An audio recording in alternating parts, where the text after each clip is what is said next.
Beverly Oliver, the former nightclub singer at the Colony Club, believes she saw the man who killed the president.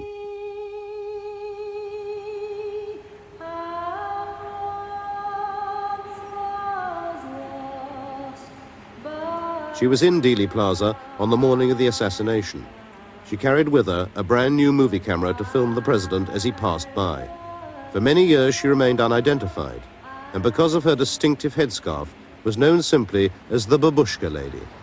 I had President Kennedy right in my zoom lens. You know, I could see Connally anytime. He's a Texan, right? Appreciate him, love him, he's great, but I wanted to see the president.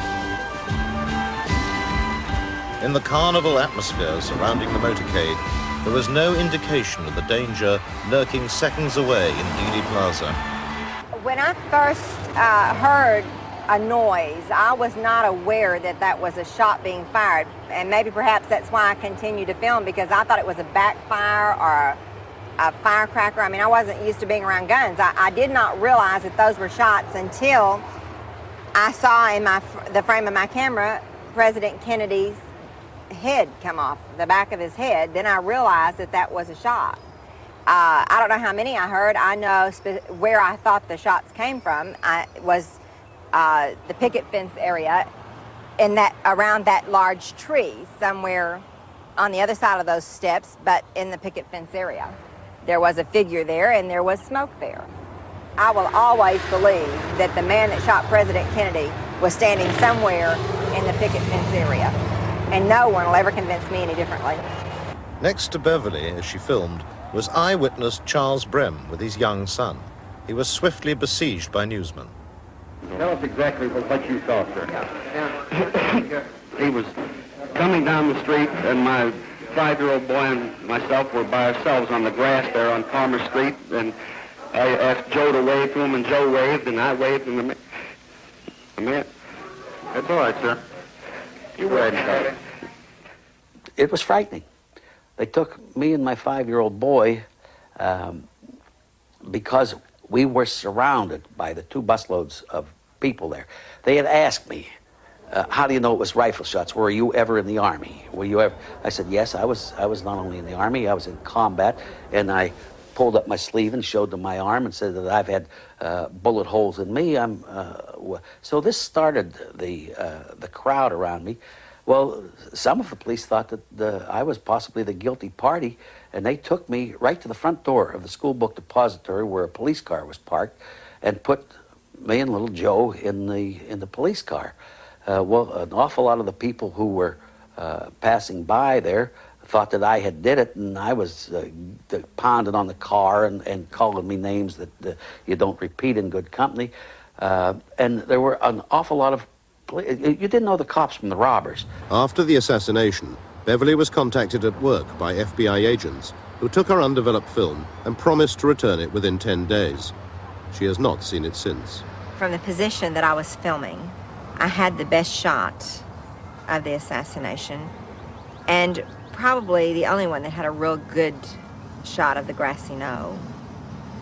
And probably would be a lot of unanswered questions answered if my film could be found. Fortunately, a few feet to Beverly's left, Mary Ann Moorman in the dark coat took her picture a split second after the president had been fatally struck in the head. Although frequently examined by the FBI, her historic snapshot was too widely publicized to disappear.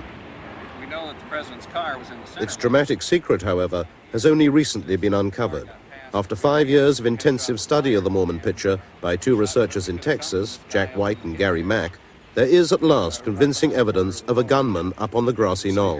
Is the guy that we call Badge Man, and it appears to me that from our study of it, his waist is right at the top of the wooden fence. Gary Mack was the first to isolate the image, now known as Badge Man. What I was looking at, to a lot of people, might have just been like looking at an ink blot or something, and all of a sudden I started to see eyes and ears and forehead and hair, and little by little the pieces of this image started to make sense to me. And that's when I first called Jack, and with his photographic work doing the blow-ups, we could see more and more and more detail. And at one point, we realized that this fellow was probably wearing a police uniform, or some type of uniform that was close enough to what the Dallas police were wearing was so that he could pass as a police officer. And really, to me, that was the one scary moment, because that was such a brilliant plan. A police officer in that location, away from where people were watching, if anyone did see him, they wouldn't think anything about it, because there were police in that area, although nowhere near where we see this guy. So this guy was an imposter. And I got chills then, because that was the realization that this was a very cleverly, well thought out plan. You have to keep in mind that the Mary Moorman picture is about this size, and the area that we're dealing with is about a 1/4 inch square. So the area that Badgeman appears in is very tiny, and that's why the attempts to enhance it photographically have been very difficult over the years. This small area was the scene of an extraordinary encounter. Behind the picket fence, there is a car park, and in 1963, Gordon Arnold was a 22-year-old serviceman, just out of training camp and en route to a posting in Alaska. This is his first film interview. On that particular morning, what happened was I came downtown and I thought there was going to be a parade.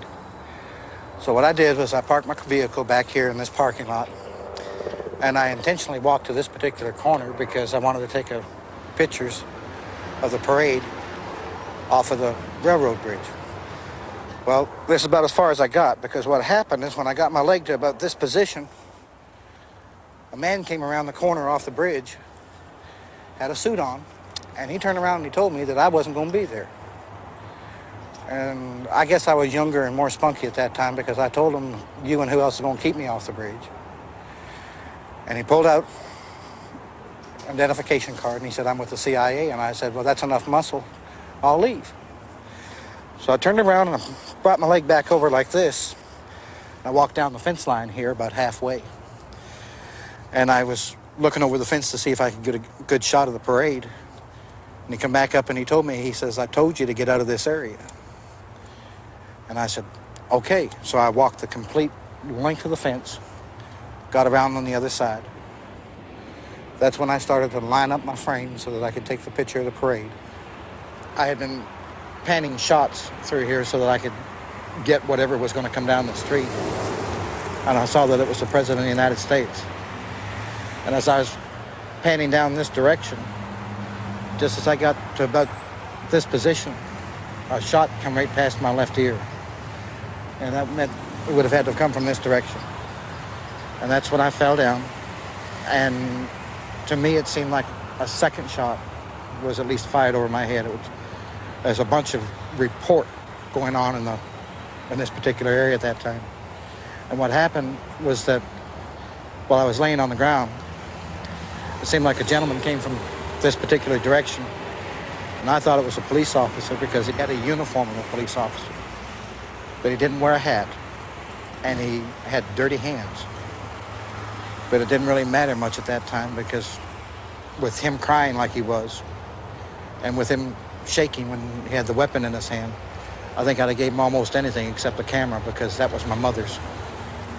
And literally what the man did was kick me and asked me if I was taking a picture. I told him that I was. And when I looked at the weapon, it was about that big around, and I decided I'd let him go ahead and have the film. I gave it to him, and then he went back off in this direction. I went off in this direction. And 3 days later, I was in Alaska. And I didn't come back to the United States for about 18 months. We spent a lot of time studying the picture and looking at little details, and I guess in the back of our minds was a story that had come out 4 years earlier by a man named Gordon Arnold, who claimed to be a witness to the assassination and claimed to have been standing up by the fence. And there was a light blob of something very close to where Badgeman was. We weren't sure what it was, but gradually, as details started coming out with Jack's photo work, we realized that this image was probably Gordon Arnold. And here's a guy who had told his story just to an acquaintance and was overheard, and that story went off to the news media, and Gordon Arnold was interviewed, and it appeared in the newspaper that he had been at the scene and was in that location, but no one believed him because there were no photographs or films that showed a man in that position. But all of a sudden, the Moorman picture confirmed his story. And again, the interesting part is that Gordon Arnold's story came out 4 years before we noticed the appearance of this figure in the Mormon photograph. We later learned that Arnold was wearing this Army cap that had a slight point at the top and a medallion on the right-hand side that said U.S. Army, and it's exactly what we see in the photograph. We also know that Gordon Arnold was filming this scene with a movie camera, and that's exactly what the photograph shows, because we see the right arm of the person in this position with his hand up toward his face and what appears to be obstructing his face, something perhaps like a movie camera. All right, you want to check that measurement once again? Yeah, this is about... Gary and Jack's work has been verified and duplicated by independent experts in Great Britain. Measurements taken in Dealey Plaza and from Mary Ann's original camera confirm that it was possible for the Badgeman figure to have fired the fatal headshot. And excellent view of the street from here. You can see the center lane, which is where the president was. You can see that whole lane for almost the entire period. It's a great position to be in. But the photograph had yet more to reveal. I was sitting in my office here one day looking at the picture, and I saw just all of a sudden, what appeared to be another image standing directly behind the badge man. This appears to be a person in a hard hat and a white T-shirt. The lighting on him is entirely consistent with the lighting on badge man. In other words, there's a highlight on the construction helmet that he seemed to be wearing. There's a shadow of his head down on his shoulders, and the lighting source is absolutely consistent with the rest of the picture.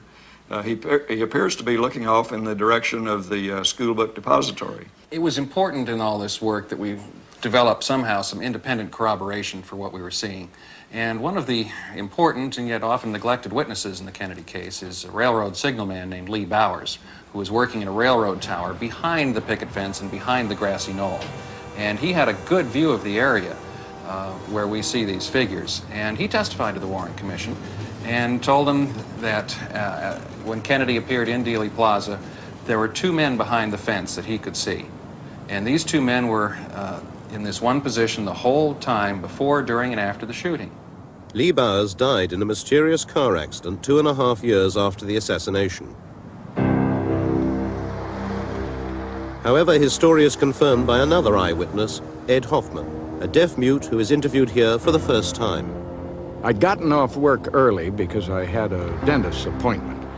I was traveling down the freeway here, and I remembered that President Kennedy was coming to visit Dallas. I parked my car here.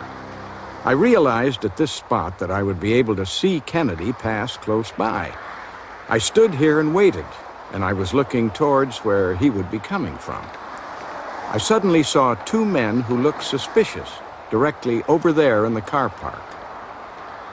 25 years ago, these trees did not obscure the view.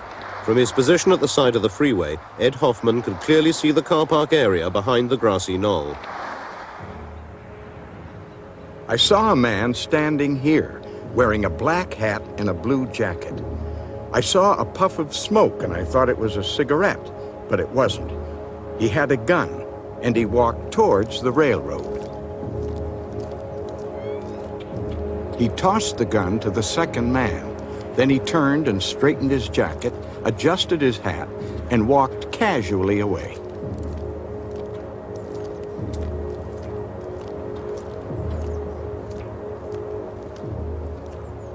The man with the striped shirt, the railroad shirt, walked over to the electrical box with the gun. He took the gun apart. He put it in a toolbox.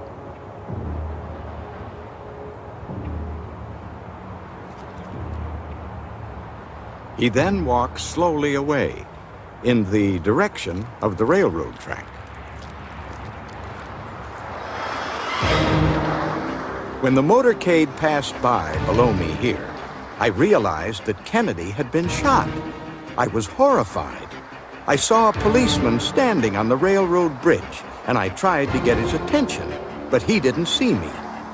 So I got in my car and drove to the area where I had seen the two men. But there were so many people there, and I couldn't find them. I went to the FBI to tell them what I had seen. They didn't want me to say anything. They offered me money to keep quiet. They didn't understand that it was more important for me to tell them what I'd seen. It was hard for me to communicate with them. I do feel that the two men I saw were working together, and that the one with the gun behind the fence was the man who shot President Kennedy. Look at the situation. The FBI started in the investigation right away, and they had all these reports, over 50 reports from eyewitnesses saying at least one of the shots came from that area. And here, all of a sudden, they've got a photograph that shows a precise area within a sixth of a second of when the president's head explodes. Someone, somewhere in the FBI, must have wondered, perhaps the gunman is in this picture. And I think they knew the evening of the assassination that there was a second gunman up on the grassy knoll. The medical evidence, as it exists now, does not indicate a shot from the front. But we do have to understand that if Badgeman was firing, and if it was Badgeman's shot that struck the president in the head, that means the medical evidence has been altered. And there you've got conspiracy existing within the United States government. Despite the government, Gordon Arnold is certain of what he saw. The training that I had just finished, they were shooting live ammunition over us. And when a bullet goes past your ear and your eardrum feels like it's coming out the other side of your head, it's close. That's why I thought I was shot. There's no doubt in my mind that I was there. And it did occur. Further verification of Gordon's presence on the knoll comes from a surprising source, Senator Yarborough. During that shooting, my eye was attracted to the right. I saw a movement, and I saw a man just jump about 10 feet like at the old-time flying tackle in football and land against the wall. I thought to myself, there's an infantryman who's either been shot at in combat or he's been trained thoroughly. The minute you hear firing, get under cover. This colorized version of the Badgeman picture was shown to Gordon Arnold for the first time. He has always believed there was no proof of his presence on the knoll that day. Looks like a soldier in summer uniform with an overseas cap on. It looks like it would have been my uniform. And it looks like there's a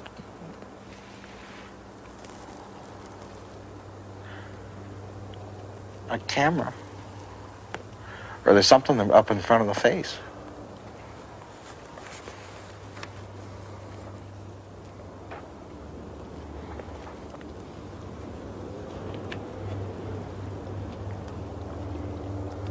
It looks like a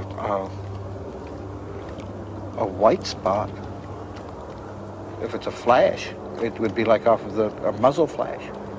This looks like a police officer because that would be the badge. That would be the arm emblem. Would this fella back here be the railroad man I asked you about this morning? Because when I was walking to the site, and I had never told anybody that I had, when we were out there filming, it reminded me that there was a railroad worker just standing out there by the railroad tracks. But it looks like somebody's taking a picture. Yeah, I couldn't figure out why would I be standing crooked until I flipped that up, and if that's a muzzle blast or flash,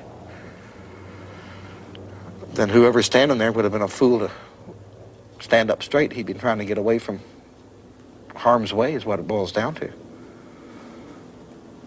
And that could very well be me.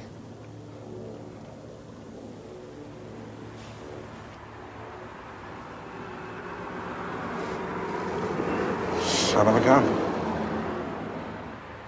That would be the closest thing that I've ever... To be honest with you, the picture bothers me because if this is a true thing of what has occurred, then I could be the only one that saw the man. They killed the president. And to be honest with you, if I'd have known this,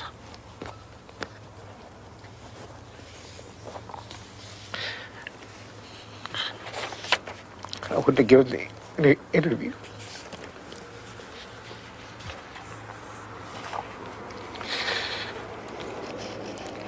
said it's too close to home right now. If the figure is real, then that means the witnesses were correct and the researchers who have spoken of conspiracy for 25 years now were also correct. It means the Warren Commission was wrong. There was a conspiracy. The question then is, who was involved in the conspiracy? And alongside with that is, was Lee Harvey Oswald involved in the conspiracy? One of the good things the Warren Commission did was literally itemize the last few days of Lee Harvey Oswald's life.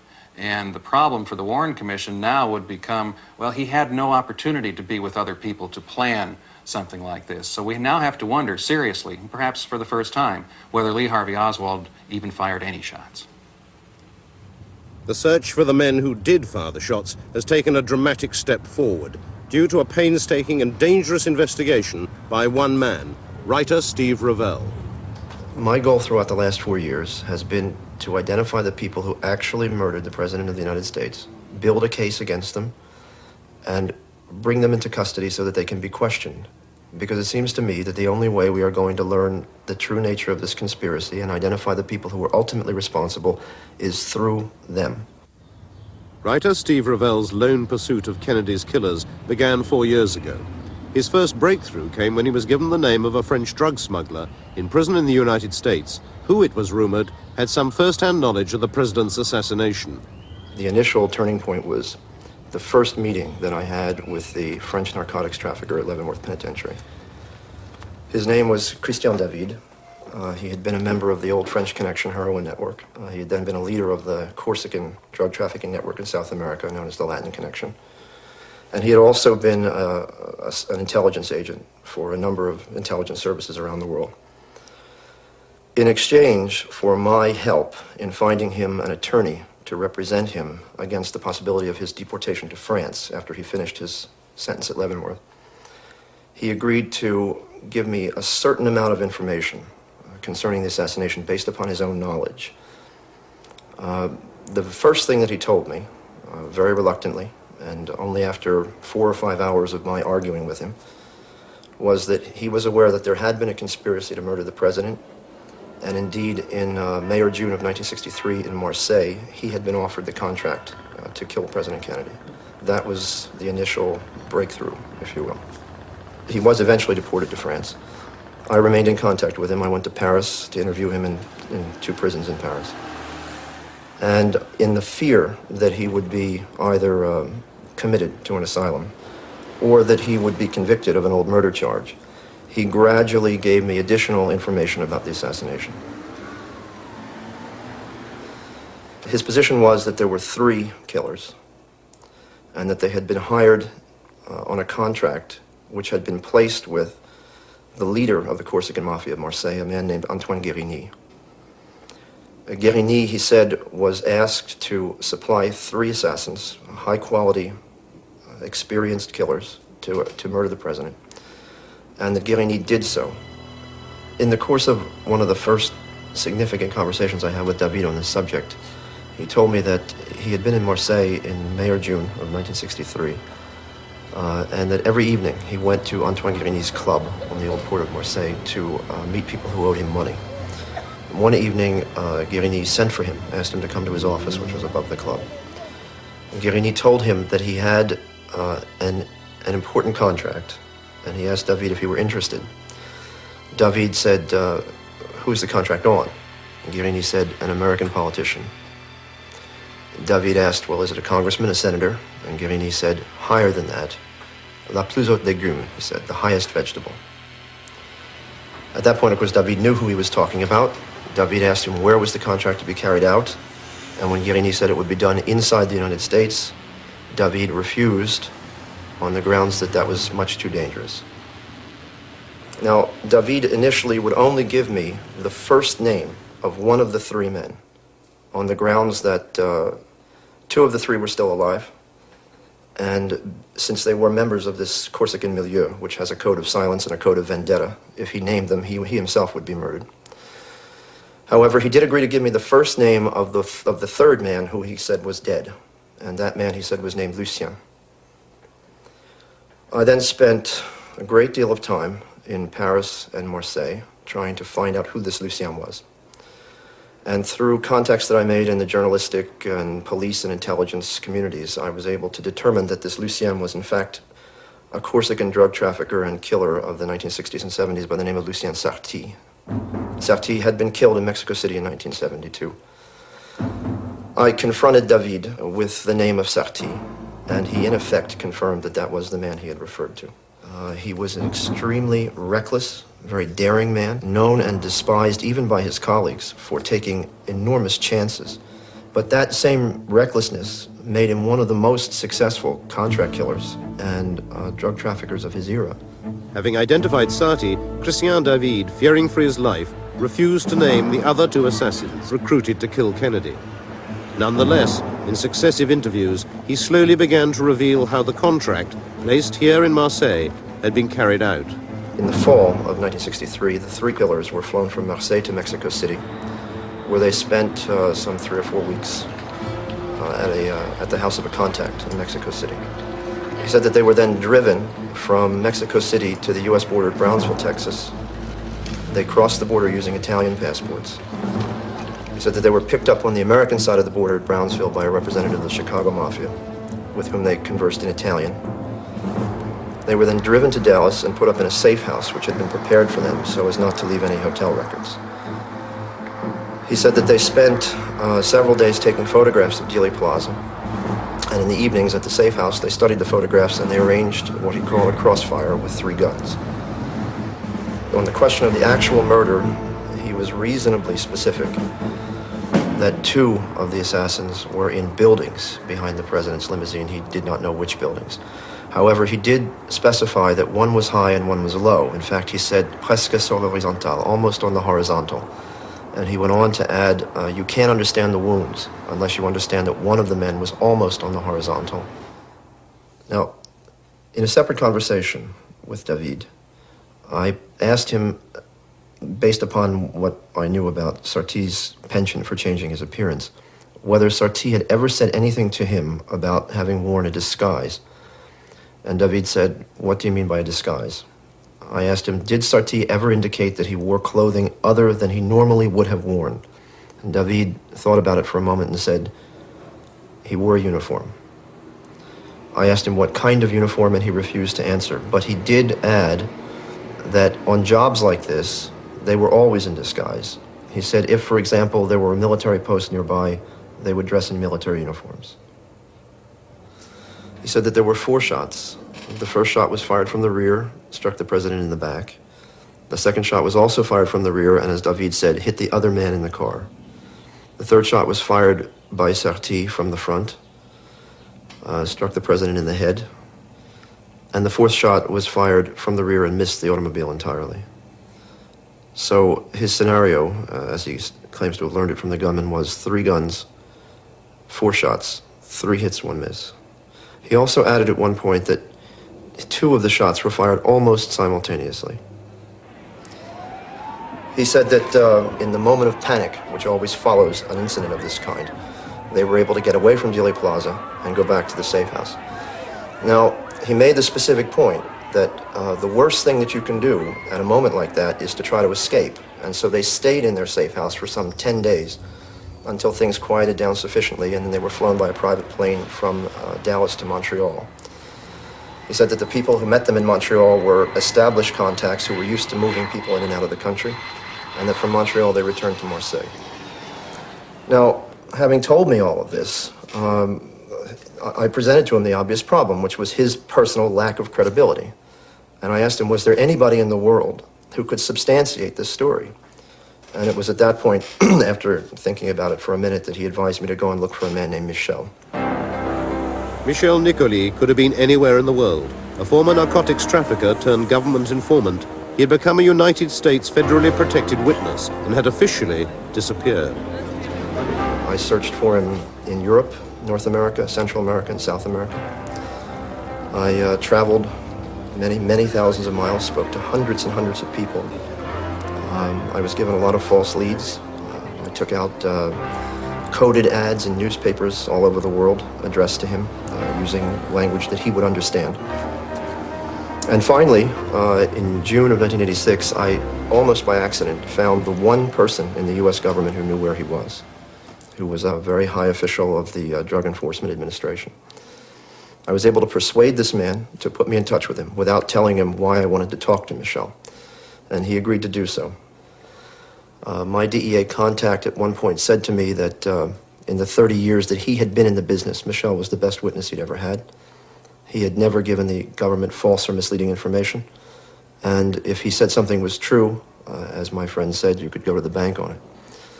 Another DEA official whom I spoke to in Marseille, who has known Michel as a witness, said he's always been, in his words, a dynamite witness. Have you had any contact whatever with Christian David recently? No, I haven't. For how long? Not since we were in Brazil together. I caught sight of him in prison, but only in passing, that's all. We haven't been in touch. So that's how long it's been since you have had any contact with him. In 1972, we came back from Brazil together. I met him in prison. Or rather, I caught a glimpse of him in the criminal court, that's all. I just caught sight of him, that's all. Since then, I haven't seen him. In the course of 3 subsequent conversations, among other things, Michel confirmed that Lucien Sarti was one of the 3 killers. And I went through with him the details that David had given me. He confirmed all of the details with the exception of 2, in which case he said he did not know those specifics. But he did say that he had learned the details from the same source at the same time as David had. When we met in a bar in Argentina in 1966, I think. Christian David was present. There were 4, 5 or 6 of us, I can't remember exactly. The final pieces of the puzzle were falling into place. From the lips of Michel Nicolai, Steve now had the names of the other 2 assassins. He now sought to confirm their participation from his first informant, still awaiting trial in his prison cell in Paris. At that point, I then went back to David. I gave him all 3 names, and in effect, he confirmed them. When I showed David an aerial photograph of Dealey Plaza, the first thing he said was, "Show me where the railroad bridge is." I pointed out the bridge over Elm Street, and he said that was where Sarti wanted to be. But on the morning of the assassination, the bridge was guarded, and he was forced, as he said, to move on to the little hill with the wooden fence. He took up a position from behind the wooden fence from which he fired 1 shot, and David specified that he used an explosive bullet. Now, he said that Sarti was the only one who used that kind of ammunition, a remark which he refused to explain and which I didn't understand at the time, until I put the question to Michel. When I asked Michel if it were true that Sarti had used an exploding bullet, Michel sighed and said, yes, that was what I had heard. Yes, it's Lucien Sarti. Me too. I sometimes carried them with me, but I didn't use them. What was the advantage of having bullets like that? It makes a larger hole in the body. And when the bullet flattens out, there aren't any traces, no marks, nothing. On the question of payment, Michel agreed with David that the assassins had been paid in heroin, and he went a bit farther. In my first conversation with him, he indicated that although he did not know it at the time, it was he who converted the heroin payment into cash for the assassins. He indicated, at least initially, that the 3 men had appeared at his apartment in Buenos Aires in the months following the assassination with, as he put it, a substantial quantity of heroin. He was surprised because, to his knowledge, it was the first time that any of the 3 of them had dealt in heroin. But given his reputation for not asking embarrassing questions, he simply agreed to convert the heroin into cash for them. Did they ever give you any indication about who was behind this contract? No, they didn't talk to me about that. It was Christian David who told me that it was someone in the mafia, but I don't know who it was. But it was known more or less generally in this circle of Frenchmen in South America that it was the mafia that was behind it. Yes.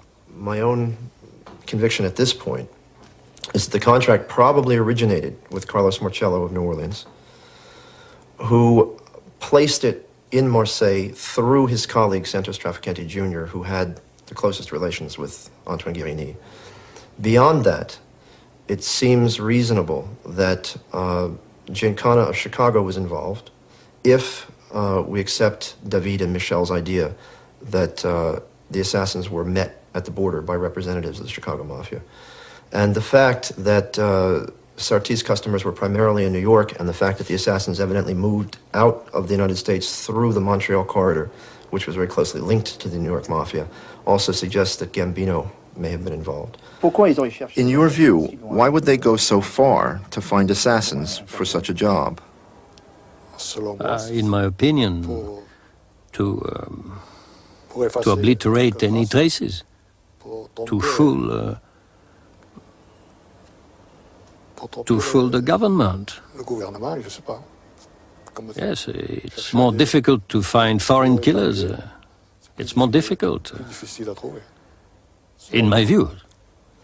The Mafia had to hire white men for the job, since it was to take place in the American South, which meant that they could not go to the other two centers where one found assassins at that time, namely Beirut and Hong Kong. Secondly, they needed highly experienced, skilled assassins. Thirdly, they needed assassins who, if they were caught, could not directly be tied to the American Mafia, and also who were not known to the American police. And fourthly, once again, if they were caught, assassins who could be counted on not to talk. When someone has a contract to kill someone, he's not rubbing out the name, he's rubbing out the person. You just have to kill him, that's all. And according to who it is, you get paid more. According to who it is, and that's all. But after all, it was the President of the United States they were talking about. If they did it, it's because they didn't give a damn. There are people like David who refused to do it. There were others who didn't refuse. But Sarti, would he have been capable of that?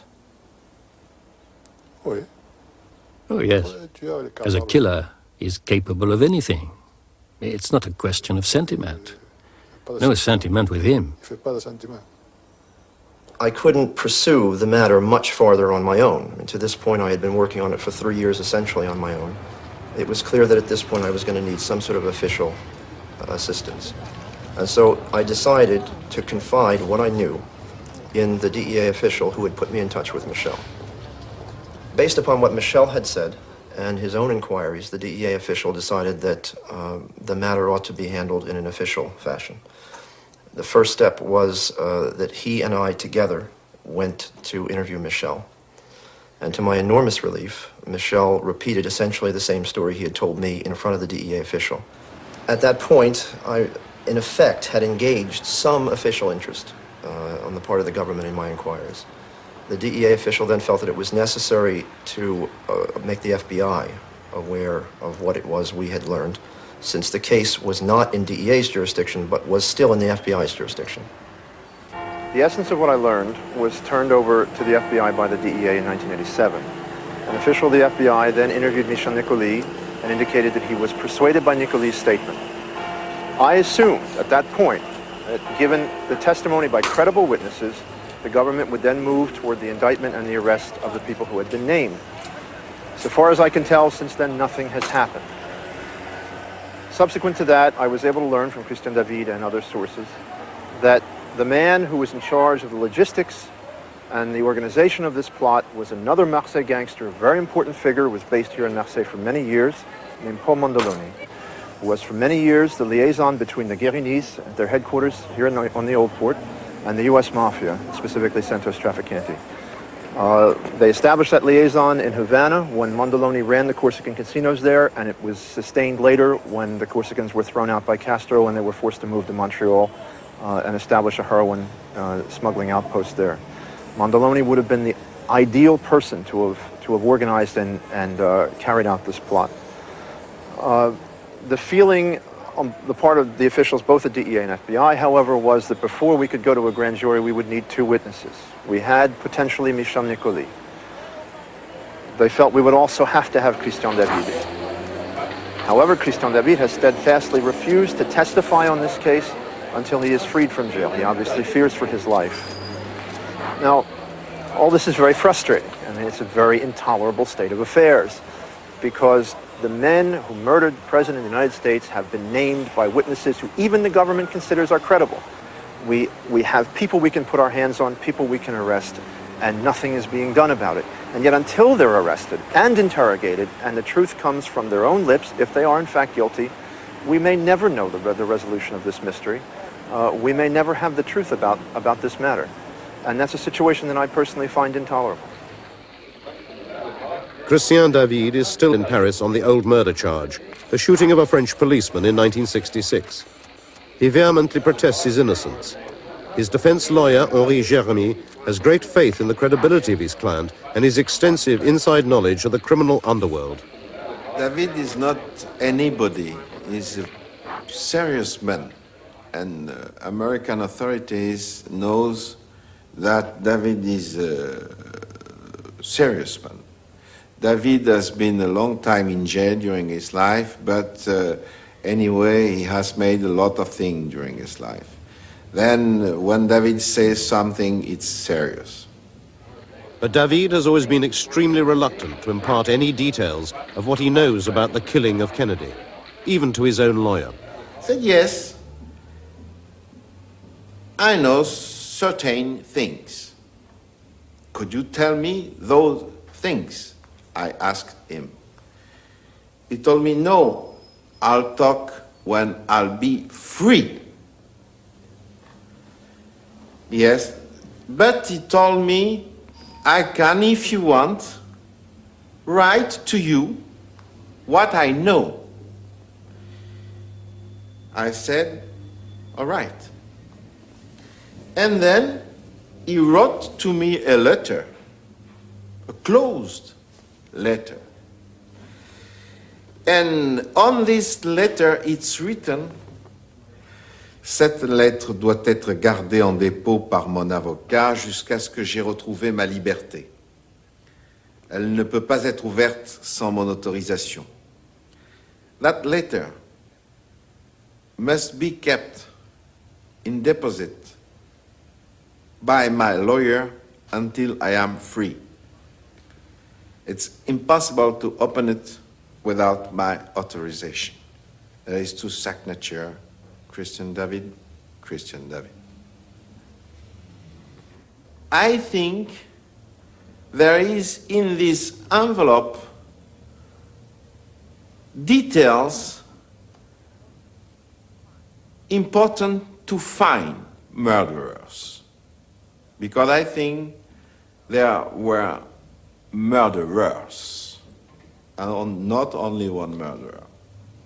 That's what it is in this envelope. That's what I think about that. With the new evidence that has emerged from these investigations, so many of the mysteries surrounding the murder of the president can at last be explained.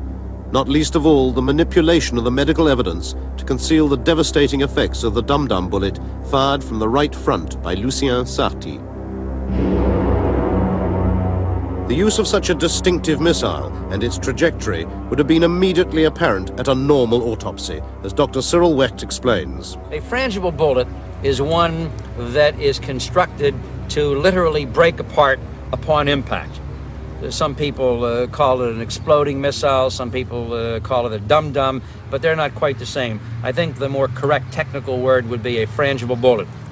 If a frangible bullet had been fired from the right side, then it would have, of course, dispersed into dozens, if not hundreds, of fragments, leaving no significant piece of itself intact.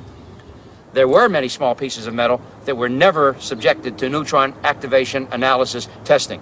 And unless that was done, you see, we could never know for sure whether all of the fragments came from one particular bullet or one batch of bullets. That's the significance of the brain examination relating to whether there was a second gunman, and also the possibility of whether a frangible bullet had been used by that second gunman firing from the right side. I've become convinced that Oswald had nothing to do with the assassination, and that he was very carefully chosen and very carefully set up to take the blame. Based upon what I've learned, it seems to me that all the principals involved in the plot to kill the president had ties of one kind or another with U.S. intelligence agencies. There was Trafficante and Giancana, who had been conspiring with the CIA to assassinate Fidel Castro.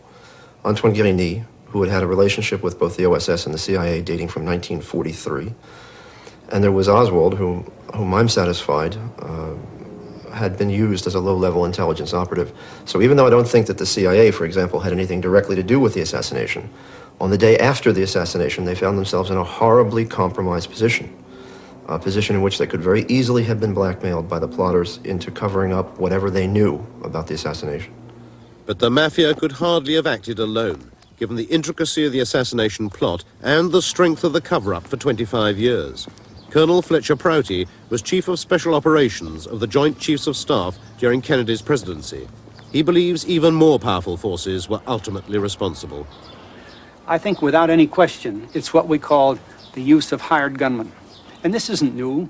In fact, this little manual here, which is called the Assassination Manual for Latin America, contains a line which says that, talking about Latin America, if possible, professional criminals will be hired to carry out specific selective jobs in quote, which means murders.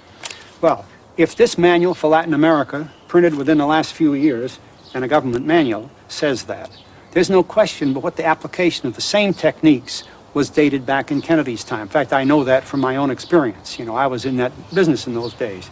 So, with that knowledge, you begin to realize that hired criminals, the way this book says, can be hired by anybody in power with sufficient money to pay them, but more importantly, with sufficient power to operate the cover-up ever after. Because you see, there's one thing to kill somebody. It's another thing to cover up the fact that you did it or that you hired somebody to do it. And that's more difficult. So they use the device of the Warren Commission report to cover up their hired killers. Now, who would hire the killers? And who has the power to put the Warren Commission report out over the top of the whole story? You see, you're dealing with a very high echelon of power. It doesn't necessarily reside in any government. It doesn't necessarily reside in any single corporate institution, but it seems to reside in a blend of the two. Otherwise, how could you have gotten people like the Chief Justice of the Supreme Court to participate in the cover-up, the police in Dallas to participate in the cover-up, etc., and the media? You know, all the media, not just one or two newspapers, but none of them will print the story that other than Oswald killed the president with 3 bullets, something that's absolutely untrue.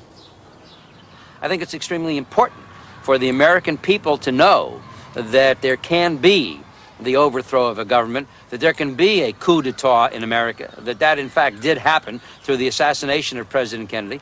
In order to prevent that kind of thing from happening again, in order to expose the forces that were responsible for that kind of murder and the kind of cover-up that has ensued in the following 25 years, it's necessary to expose it. Otherwise, we can have the same thing repeated again. Therefore, in the same fashion that we have exposed problems and scandals involved with Watergate, problems in Vietnam, problems in Central America, problems in the overthrow of governments elsewhere like Allende in Chile, and on and on and on, so must we expose that same kind of political assassination in our country. As painful as it may be, as disruptive as it might be in a transitory nature, as embarrassing as it might be to certain individuals and organizations in the United States government, that has to be uncovered. If they were able to do it to John F. Kennedy then, they could do it to some other president in the future.